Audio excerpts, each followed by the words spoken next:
Sebagaimana sabda Nabi sallallahu alaihi wasallam, "Majtama'a qaumun fi baitin min buyutillah yatluna kitaballah wa yatadarasunahu bainahum illa nazalat alaihimus sakinah wa ghasyiyatuhumur rahmah wa haffathumul malaikah wa dzakarallahu fi man 'indah."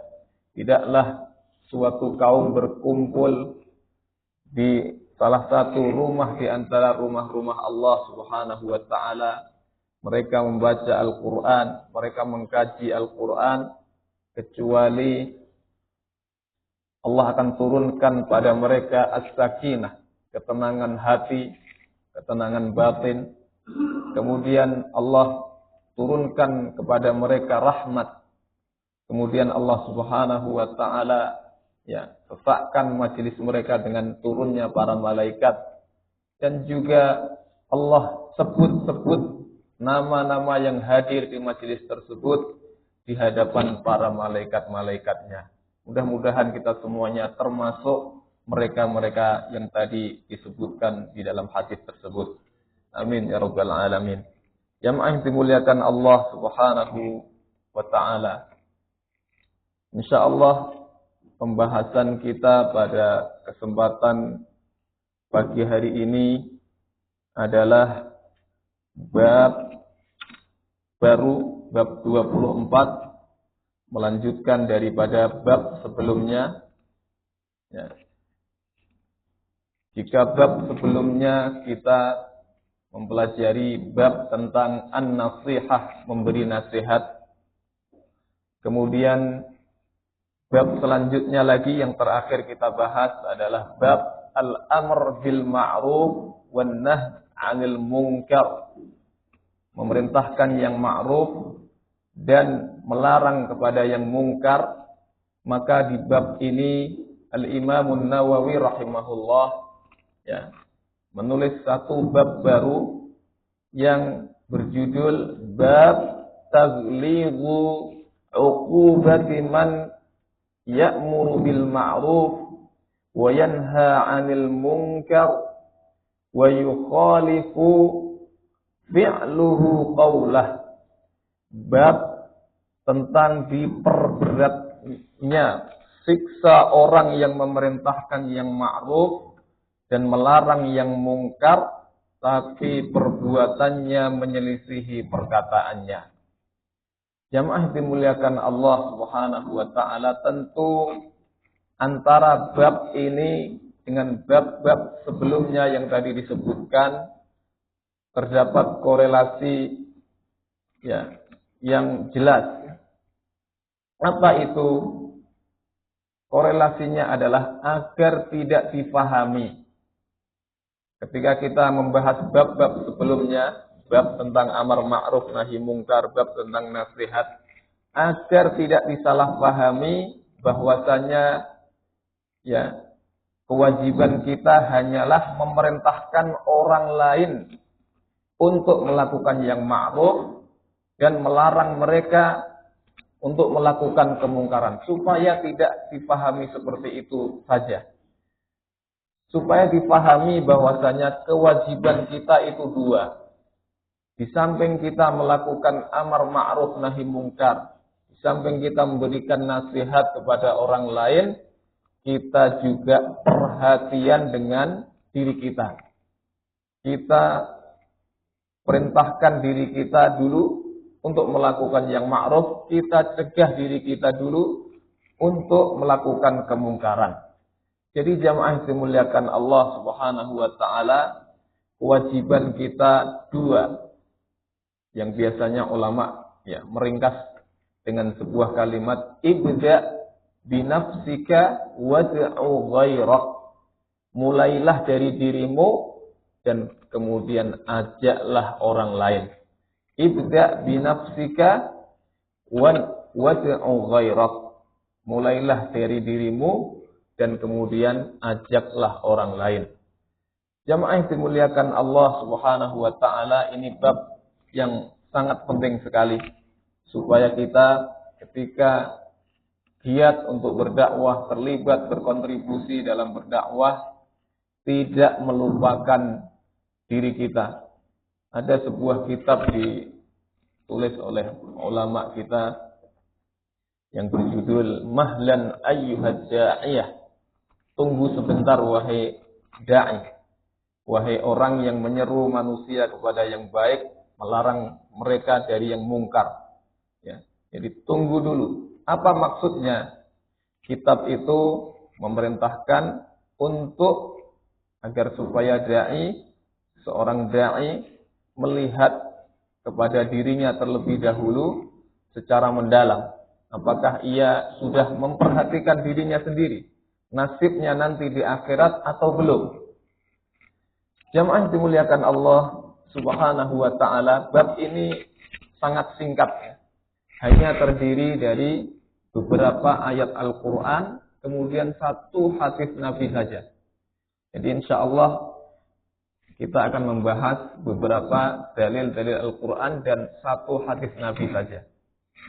Dalil pertama di mana Al-Imam Nawawi rahimahullahu taala menyebutkannya dalam kitab ini, dalam bab ini adalah firman Allah Subhanahu wa taala di surat Al-Baqarah ayat 2, ayat 44. Allah berbunyi, Allah Subhanahu wa taala berfirman, "Atamuruna an-nasa bil birri wa tansawna anfusakum wa antum tatluna al-kitab. Afala ta'qilun." Atamuruna an-nas, apakah kalian hendak memerintahkan manusia bil birri, untuk melakukan kebaikan, dalam hal ini keimanan dan amal saleh, wa tansawna anfusakum, dan kalian melupakan diri kalian, maksudnya tidak melakukan yang kalian perintahkan, wa antum tatlunal kitab, sedangkan kalian itu orang yang membaca Alkitab. Di sini maksudnya adalah Taurat. Ya. Orang mengerti ilmu, mengajak orang lain kepada ilmunya, tapi melupakan dirinya sendiri. Inilah arah tujuan atau khitab ayat ini. Afala ta'qilun, tidakkah kalian berakal? Tidakkah kalian berakal? Jamaah dimuliakan Allah Subhanahu wa taala, agar supaya lebih jelas ya, apa maksud daripada ayat ini, kita perlu menghubungkannya dengan sababun nuzul. Sebab turunnya ayat ini. Sebab yang menjadi turunnya ayat ini. Jamaah dimuliakan Allah Subhanahu wa taala. Ulama-ulama tafsir kita diantaranya Al-Qurtubi rahimahullah dan kemudian As-Sawi ya, itu menyebutkan apa yang menjadi sababun nuzul, sebab turunnya ayat ini. Apa kata mereka? Nazalat hadhil ayatu fi ba'dhi ulama'il yahud. Ya.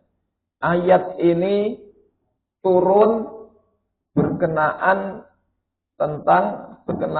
dengan beberapa ulama dari kalangan Yahudi. Mereka mengatakan yaquluna li aqribaihim alladzina aslamu. Mereka mengatakan kepada kerabat-kerabat mereka yang telah masuk Islam. Apa kata mereka? Usbutu ala dini Muhammadin fa innahu haqq. Tetaplah kalian di atas ajarannya Muhammad, agamanya Muhammad, yaitu Islam. Fa innahu haqq. Sesungguhnya ia adalah agama yang benar. Itu kata para ulama dari orang-orang Yahudi. Mereka perintahkan saudara mereka, kerabat mereka yang sudah masuk Islam, tetaplah kalian pada Islam kalian, pada agama yang dibawa Muhammad katanya. Karena apa? Karena agama itulah yang benar. Fakanu ya'muruna an-nasa bil iman wa la yaf'alunah. Mereka memerintahkan orang lain untuk beriman, tapi mereka sendiri tidak mau beriman. Nah, oleh karenanya Allah turunkan ayat ini. Allah cela mereka, ya. Allah berikan teguran dan peringatan kepada mereka dengan ayat ini. Atamuruna nasa bil birri. Apakah kalian hendak memerintahkan manusia untuk melakukan kebaikan? Wa tansawna anfusakum, dan kalian lupakan diri kalian. Wa antum tatlunal kitab, sedangkan kalian itu membaca Alkitab, punya ilmu, punya pengetahuan. Afala ta'qilun, tidakkah kalian berakal? Sebuah teguran yang keras. Betul dialamatkan untuk sebagian ulama Bani Israel yang melakukan hal-hal tadi. Tapi kata para ulama, ya, bahwasanya al-ibratu bi'umumil lafzi la bi khususis sabab.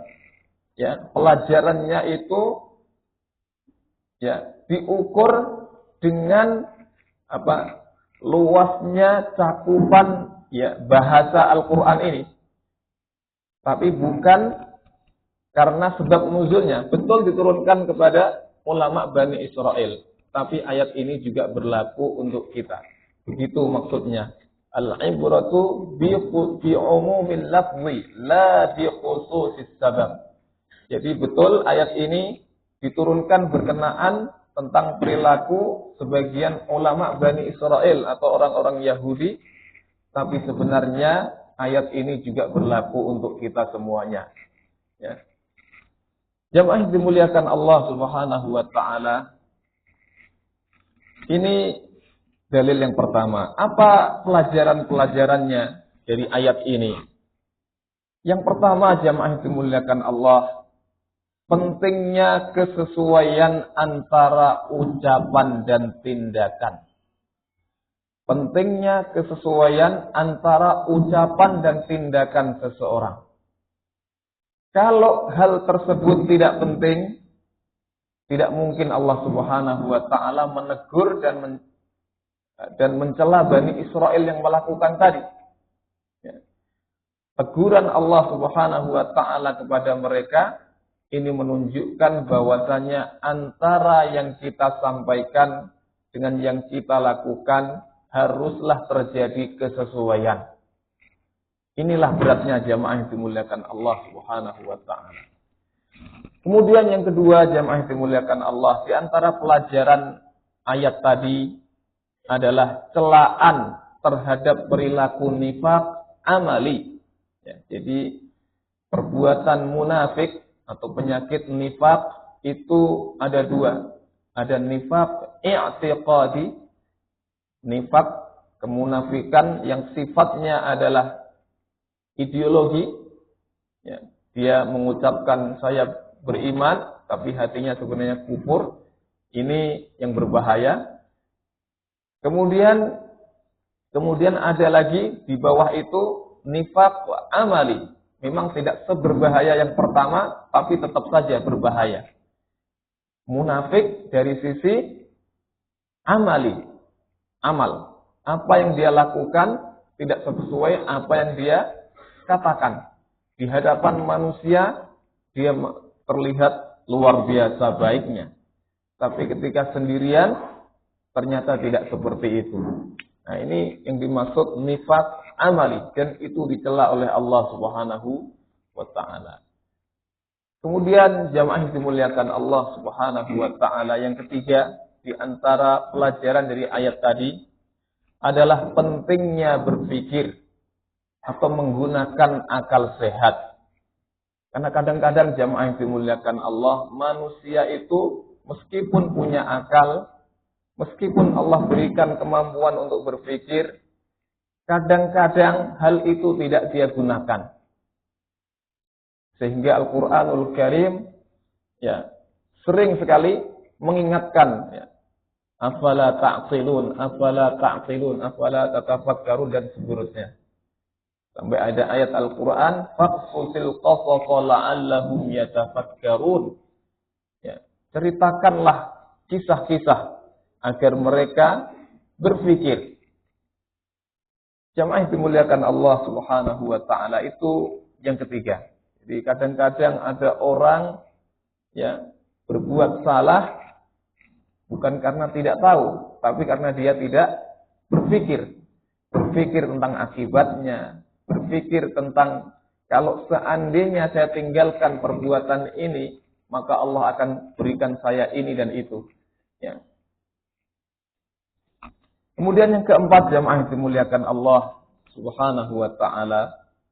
Yang keempat, bahwasanya amar ma'ruf nahi mungkar tetaplah keharusan meski kita masih belum sempurna.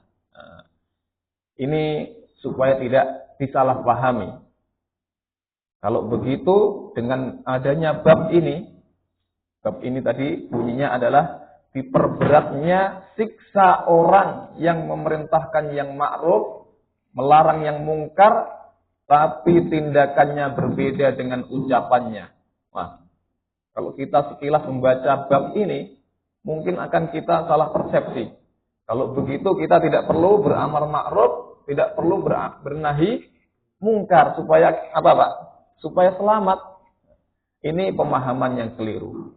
Meskipun kita belum sempurna, meskipun ada beberapa perbuatan ma'ruf atau banyak perbuatan ma'ruf yang belum kita lakukan, meskipun mungkin kita masih melakukan beberapa kemungkaran, tetap saja kita diperintahkan oleh Allah untuk beramar ma'ruf nahi mungkar. Karena kewajiban kita itu dua. Beramar ma'ruf nahi mungkar kepada orang lain, dan melakukan yang ma'ruf, menjauhi yang mungkar untuk kita. Dua-duanya diwajibkan oleh Allah Subhanahu wa taala. Ya, tingkatan terbaik adalah manakala dua-duanya daripada hal itu ada pada kita. Dan yang terburuk adalah ketika dua-duanya tidak ada semuanya. Tidak beramar ma'ruf, juga tidak melakukan yang ma'ruf. Tidak melarang yang mungkar, juga dia melakukan yang mungkar. Itu paling jelek, paling buruk. Di tengah-tengah itu adalah jika kita melakukan salah satu daripada dua kewajiban tersebut. Ya. Salah satunya saja. Ya. Nah, itulah yang dicela oleh Allah Subhanahu wa taala. Ada orang yang fokusnya hanya beramar ma'ruf nahi mungkar, tapi melupakan dirinya. Itu tercela.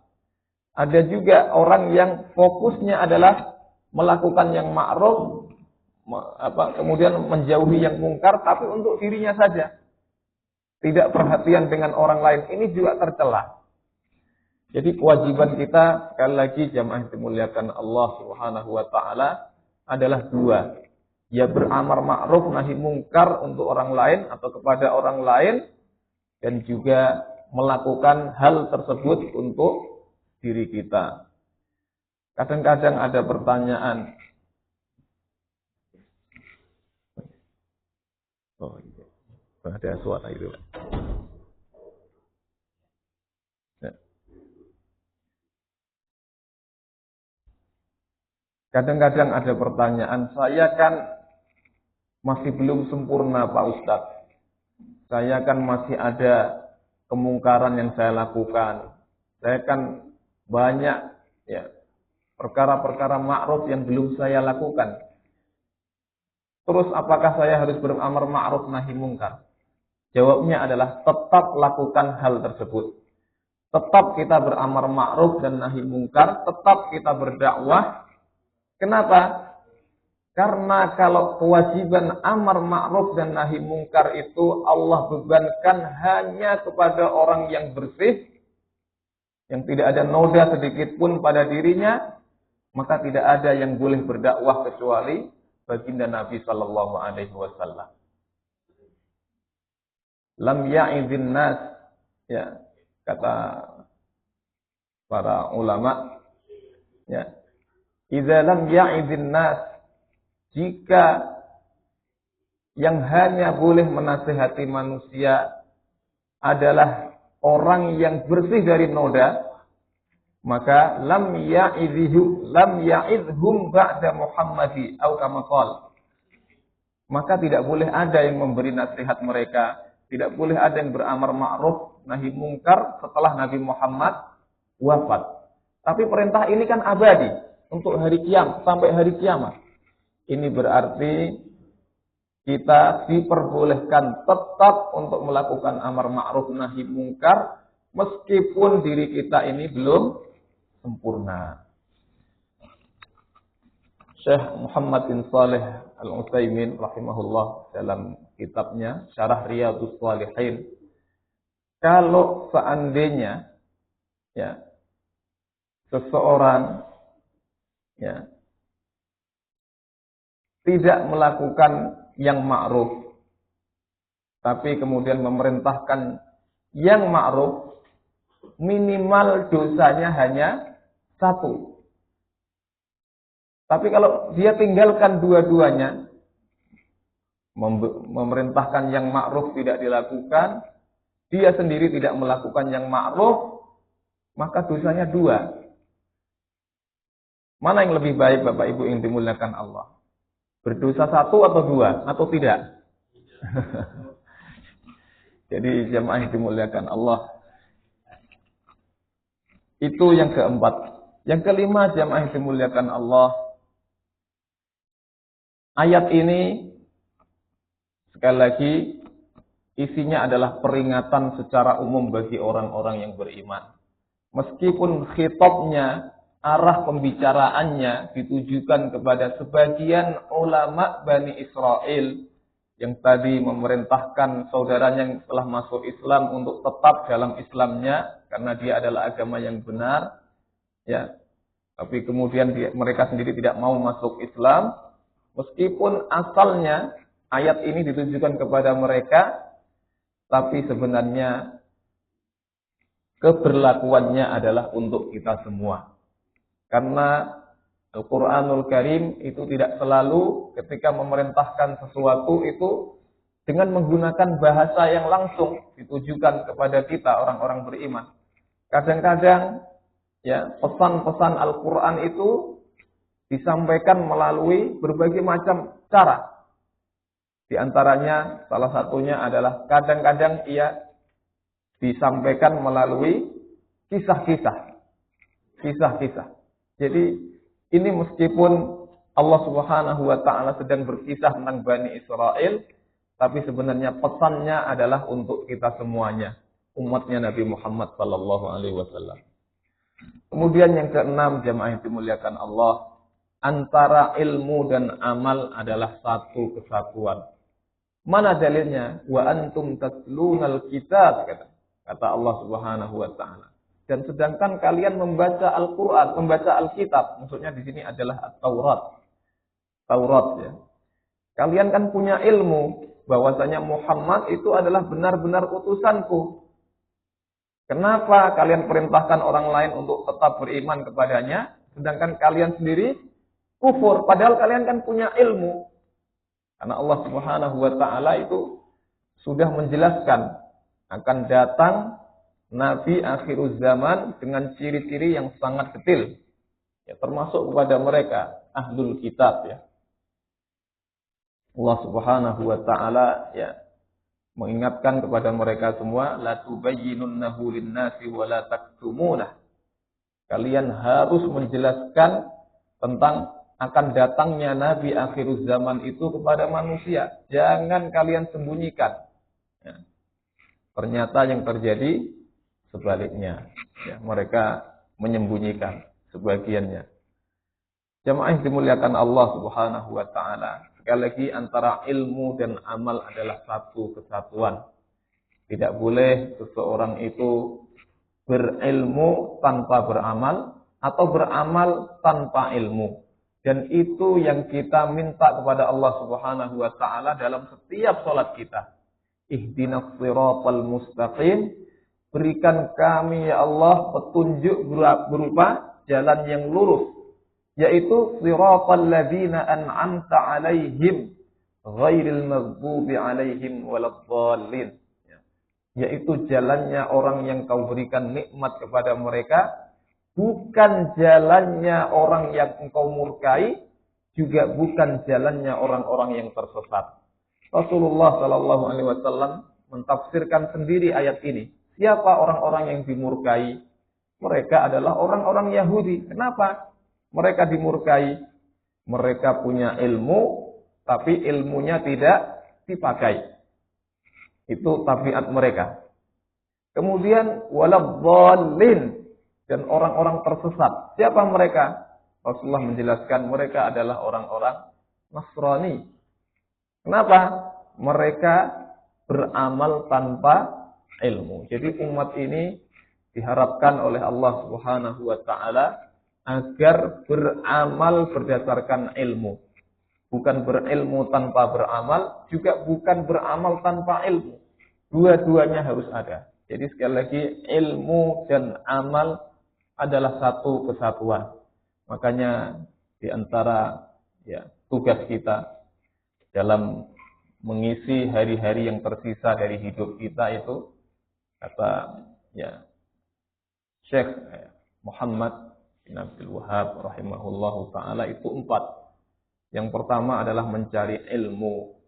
Yang kedua adalah mengamalkan ilmu tersebut. Yang ketiga adalah mendakwahkan ilmu tersebut. Dan yang keempat adalah bersabar dalam nomor 1, 2, dan 3 tadi.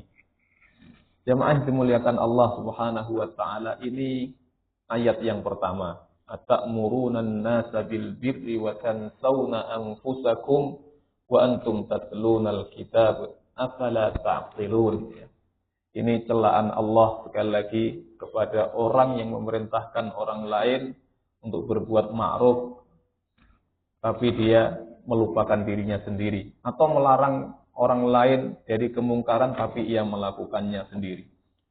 Kemudian ayat yang kedua, jamaah yang dimuliakan Allah, yang juga disebutkan oleh Al-Imam An-Nawawi rahimahullahu ta'ala, adalah ayat di surat As-Saff, tepatnya ayat 2 dan 3. Ya ayyuhalladzina amanu lima taquluna ma la taf'alun kabura maqtan 'indallahi an taqulu ma la taf'alun. Wahai orang-orang beriman, lima taquluna ma la taf'alun, kenapa kalian mengatakan sesuatu yang tidak kalian lakukan? Jemaah dimuliakan Allah, ini pertanyaan bukan sekedar pertanyaan. Kata para ulama, ini istifham ingkari. Pertanyaan yang tujuannya adalah mengingkari. Ya. Kabura maqtan 'indallahi an taqulu ma la taf'alun. Amat besar kebencian Allah Subhanahu wa ta'ala, kemurkaan Allah Subhanahu wa ta'ala, disebabkan kalian mengatakan sesuatu yang tidak kau kerjakan. Jamaah yang dimuliakan Allah Subhanahu wa ta'ala, sekali lagi, ayat ini tidak sekedar mengandung pertanyaan, tapi pertanyaan di balik itu ada keingkaran. Allah mengingkari perbuatan berbicara tapi tidak dilaksanakan. Apa sababun nuzulnya? Sebab turunnya ayat ini. Qala Ibnu Abbas radhiyallahu anhu.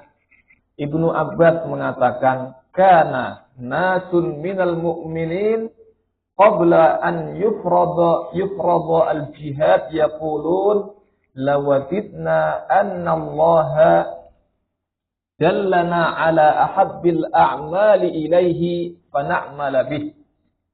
Jadi ada sebagian di antara orang-orang yang beriman, sebelum diwajibkannya jihad, mereka mengatakan lawajidna annallaha dallana ala ahabbil a'mali ilaihi fana'mala bih. Kita sangat berkeinginan Allah Subhanahu wa ta'ala menunjukkan kita amalan yang paling ia cintai, sehingga kita bisa melakukannya. Apa yang terjadi? فأخبر الله نبيه أن أحب الأعمال إليه إيمان بالله لا شك فيه وجهاد أهل معصيته الذين خالفوا الإيمان ولم يقروا به. Ya, setelah mereka mengatakan hal tadi, maka kemudian Allah beritahukan kepada nabinya bahwasanya perkara atau amalan yang paling dicintai Allah adalah beriman kepadanya tanpa ragu sedikit pun, dan kemudian adalah jihad melawan orang-orang yang kufur kepada Allah Subhanahu wa taala. Ya. Setelah diberitahu seperti itu, falamma nazala dzalika dzakara dzalika kariha dzalika nasun minal mu'minin. Ya. Wa dhaqa alaihim. Ya. Ketika Allah beritahu bahwasanya amalan yang paling ia cintai setelah iman adalah jihad melawan orang-orang kafir, ternyata orang-orang yang tadi mengatakan ingin mengetahui amal yang paling dicintai oleh Allah, setelah mengetahuinya, ternyata mereka kemudian tidak senang atau keberatan dengan amal tersebut. Nah, maka diturunkanlah kemudian ayat ini. Ya ayyuhalladzina amanu, wahai orang-orang yang beriman. Ya, kenapa kau katakan sesuatu yang tidak kau kerjakan? Tadi kau minta diberitahu apa amal yang paling dicintai oleh Allah. Ketika diberitahu bahwasanya amalan yang paling dicintai oleh Allah, salah satunya adalah jihad di jalannya, kemudian kalian menjadi keberatan. Kenapa kalian katakan sesuatu yang tidak kau kerjakan? Ini pertanyaan sekali lagi, tapi isinya adalah celaan dan keingkaran Allah Subhanahu wa taala atas perbuatan tadi. Wa qila, ada juga yang mengatakan ya, an ya'mural insan akahu bil ma'ruf wa la ya'tamiru bihi wa la ya'tamira bihi wa yanhahu 'anil munkar wa lam yantahi minhu. Ya.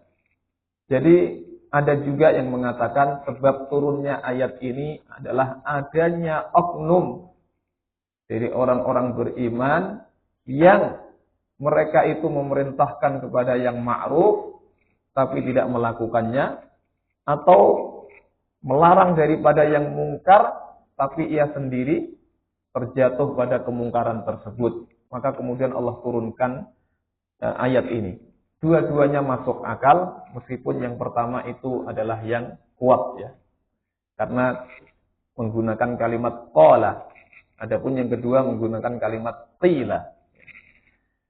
Jamaah yang dimuliakan Allah Subhanahu wa taala, isi atau pelajaran dari ayat ini tidak jauh berbeda daripada ayat yang pertama tadi. Apa intinya? Seseorang tidak boleh ketika dia beramar ma'ruf nahi mungkar kemudian melupakan dirinya sendiri. Memerintahkan misalkan anaknya untuk ya sholat berjamaah, dirinya tidak sholat berjamaah. Melarang anaknya untuk merokok misalkan, atau melakukan hal-hal mungkar, ya dia sendiri mencontohkan, maka itu berat.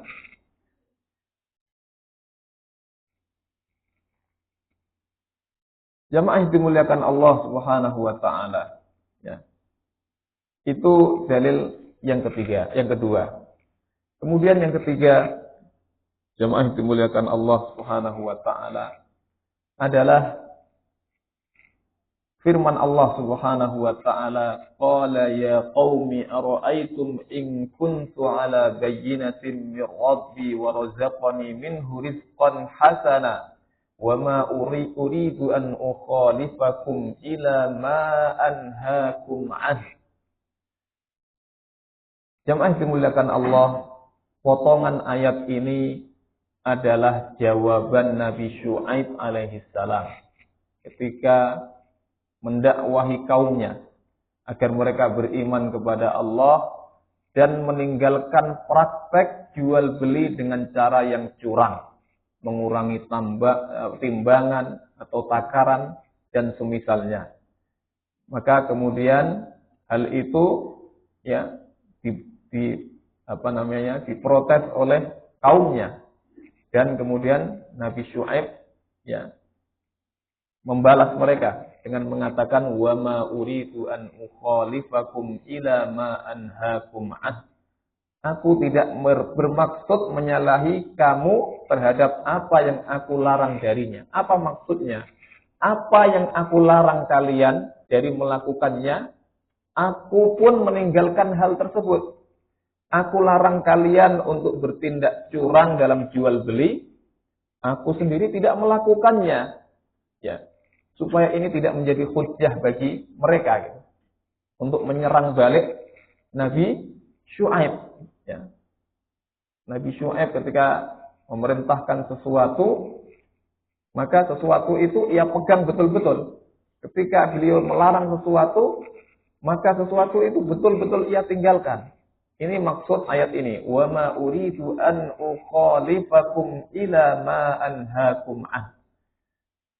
Ayat ini jamaah yang dimuliakan Allah Subhanahu wa taala adalah sebuah pesan untuk kita semua agar sekali lagi tindakan kita sesuai dengan apa yang kita ucapkan.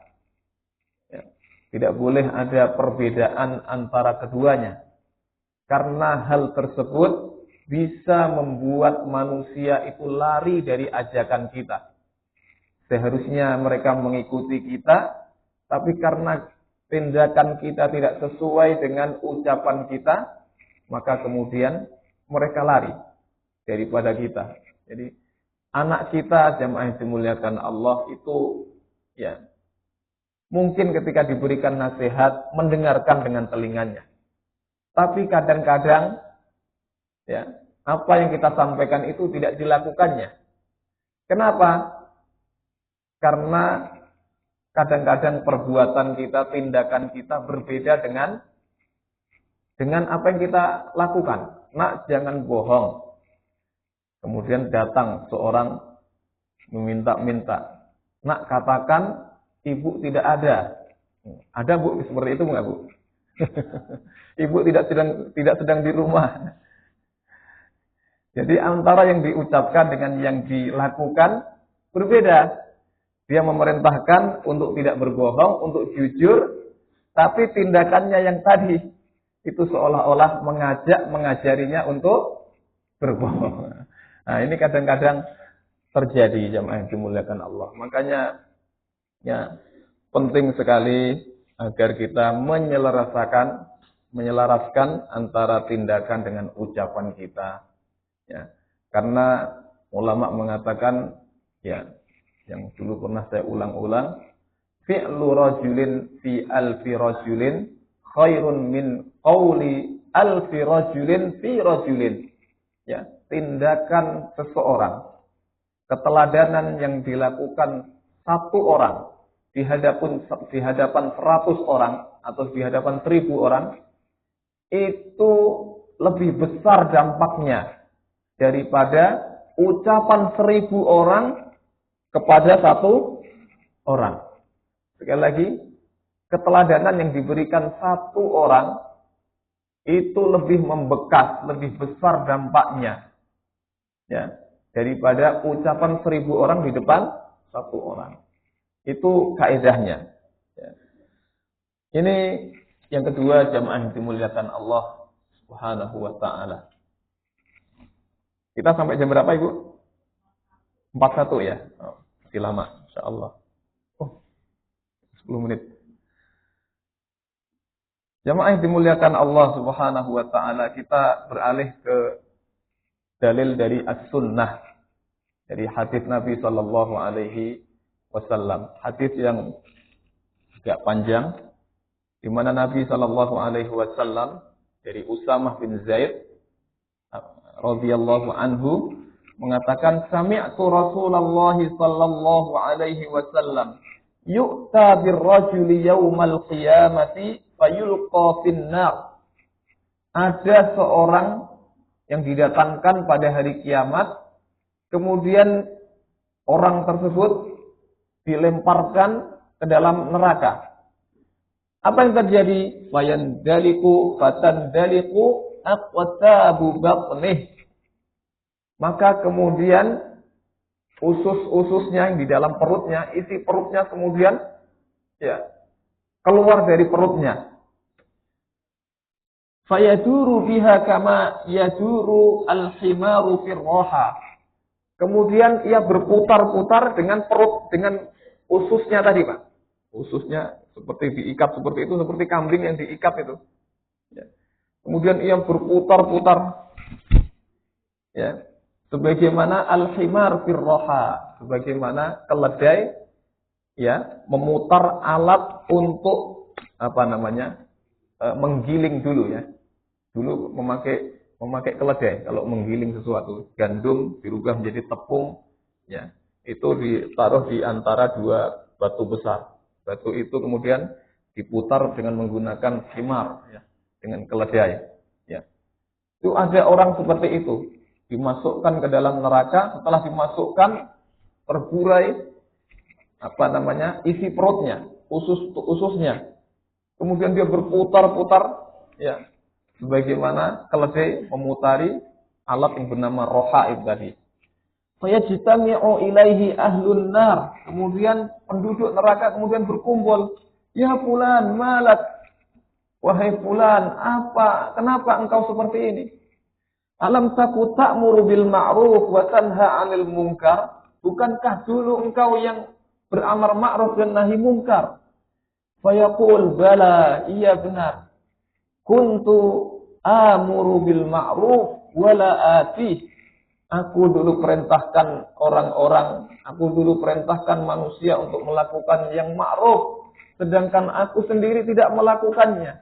Wa anha 'anil munkar wa atih. Dan aku melarang dari yang mungkar, sementara aku sendiri melakukan kemungkaran tersebut. Inilah jamaah yang dimuliakan Allah, hadis yang dibawakan Al-Imam An-Nawawi yang menunjukkan bahwasanya orang yang beramar ma'ruf nahi mungkar kemudian tindakannya tidak sesuai ucapannya, itu diperberat siksanya di sisi Allah Subhanahu wa taala, wal iyadu billah. Jamaah dimuliakan Allah Subhanahu wa taala, hadis ini memberikan beberapa pelajaran penting untuk kita. Yang pertama, tidak semua orang yang terkenal atau viral dengan amal solehnya di hadapan manusia, sesungguhnya ia seperti itu di hadapan Allah Subhanahu wa taala. Ya. Ada orang-orang yang dikenal baik di hadapan manusia, di hadapan kamera misalkan, ternyata di mata Allah dia bukanlah orang baik. Sebagaimana yang hadis ini tadi. Bukankah dulu engkau dikenal sebagai orang yang beramar ma'ruf nahi mungkar? Iya, katanya. Ternyata nasibnya ada di dalam neraka. Maka kita harus waspada betul, apalagi kita mungkin dikenal jamaah pengajian, orang yang baik, ya. Hadis ini ditujukan untuk diri kita, bukan kepada orang lain. Oh, berarti fulan itu. Nah, tapi diarahkan untuk diri kita agar kita waspada. Jamaah yang dimuliakan Allah Subhanahu wa taala, hadis ini juga mengajarkan kepada kita semua agar tidak GR, tidak merasa kagum dengan amalan kita. Kita tidak tahu seperti apa nanti kita di akhir kesudahan hidup kita. Ya. Jamaah dimuliakan Allah Subhanahu wa taala, Al-Imam Sufyan Ats-Tsauri rahimahullah itu pernah menangis semalaman. Maka ditanyalah beliau oleh murid-muridnya, "Wahai Imam, kenapa engkau menangis seperti itu?" Maka Al-Imam Sufyan Ats-Tsauri mengatakan, "Abki khaufan min su'il khatimah." Aku khawatir mati dalam keadaan su'ul khatimah. Ya, mungkin beliau terkenal orang alim, orang soleh, tapi kan akhir kesudahan kita tidak tahu seperti apa. abki an yuslabal iman indal maut. Aku khawatir keimananku ini dicabut sebelum meninggal. Jamaah dimuliakan Allah, ini tentu kekhawatiran yang bukan tanpa alasan. Kenapa? Karena syaitan, iblis, ya, dan kroni-kroninya, mereka itu telah bersumpah di hadapan Allah akan menyesatkan umat manusia. Ya. Makanya dalam sebuah riwayat dikatakan, ketika seseorang sedang sakaratul maut, di saat kondisi paling lemah dalam hidupnya itu, datang syaitan, datang iblis menjelma menjadi orang yang pernah hadir dalam kehidupan kita. Bisa jadi orang tua kita yang sudah meninggal, istri kita yang sudah meninggal misalkan, atau teman kita yang sudah meninggal. Mereka menyamar sebagai orang-orang yang pernah hadir dalam hidup kita dan sudah meninggal. Kemudian datang di saat kita sakaratul maut tersebut mengatakan, ya fulan anta tamut. Wahai fulan, tidak lama lagi kamu akan mati. Wa nahnu qad sabaqnaka ila hadza au fi hadzal sya'n. Dan kami ini sudah mendahuluimu dalam hal kematian, sudah pengalaman kami. Famut yahudiyan fahuwa dinul maqbulu indallah. Pesannya, matilah engkau dalam keadaan Yahudi saja. Sesungguhnya ia adalah agama yang diterima oleh Allah. Pak, bisa kita bayangkan kita yang sakaratul maut, didatangi orang tua kita yang sudah meninggal mengatakan perkataan seperti tadi. Apa tidak rawan? Apa tidak rawan ini? Sangat mengerikan. Ya. Itu kalau seandainya kita menolak ajakan tersebut, syaitan tidak akan berhenti. Dia akan coba lagi menyamar sebagai sosok yang lain, yang sama pernah hadir dalam hidup kita dan sudah meninggal. Lagi-lagi dia mengatakan, anta tamutu ya fulan. Bentar lagi engkau akan mati. Ya. Wa nahnu qad sabaqnaka fi hadzal sya'n. Kami sudah mendahuluimu dalam hal kematian ini. Famut nasraniyan fa huwa dinul maqbulu indallah. Maka matilah saja engkau dalam keadaan Nasrani. Sesungguhnya ia adalah agama yang diridhoi Allah katanya. Masya Allah. Ini sangat rawan sekali Bapak Ibu jamaah yang dimuliakan Allah. Apalagi yang datang itu adalah orang tua kita. Saya pernah menunggui orang sedang sakaratul maut. Di akhir-akhir hidupnya itu, ini ibu-ibu, dia mengatakan suaminya telah datang menjemput. Itu suami saya telah datang. Saya teringat dengan hadis ini, jangan-jangan.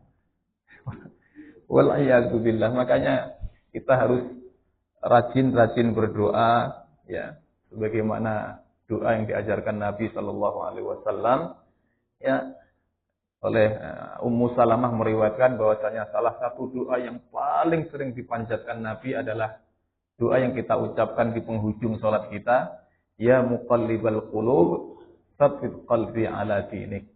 Juga di antara doa juga yang diajarkan Al-Qur'anul Karim melalui Nabi Yusuf alaihissalam, di antara doa beliau adalah tawaffani musliman wa alhiqni bis salihin. Ya Allah, wafatkan aku dalam keadaan Islam dan susulkan aku, masukkan aku ke dalam kafilah orang-orang saleh. Nah, mudah-mudahan Allah Subhanahu wa taala memampukan kita menjadi orang-orang yang tidak hanya bisa beramar ma'ruf nahi mungkar kepada orang lain, tapi juga kita mempersoleh diri kita. Mudah-mudahan Allah juga tidak mewafatkan kita kecuali dalam keadaan yang Allah ridhoi. Amin ya rabbal alamin. Sudah jam 6.41. Jadi kita akhiri dengan sama-sama membaca doa kafaratul majlis. Subhanakallahumma wa bihamdika asyhadu an la ilaha illa anta astaghfiruka wa atubu ilaik. Wassalamualaikum warahmatullahi wabarakatuh.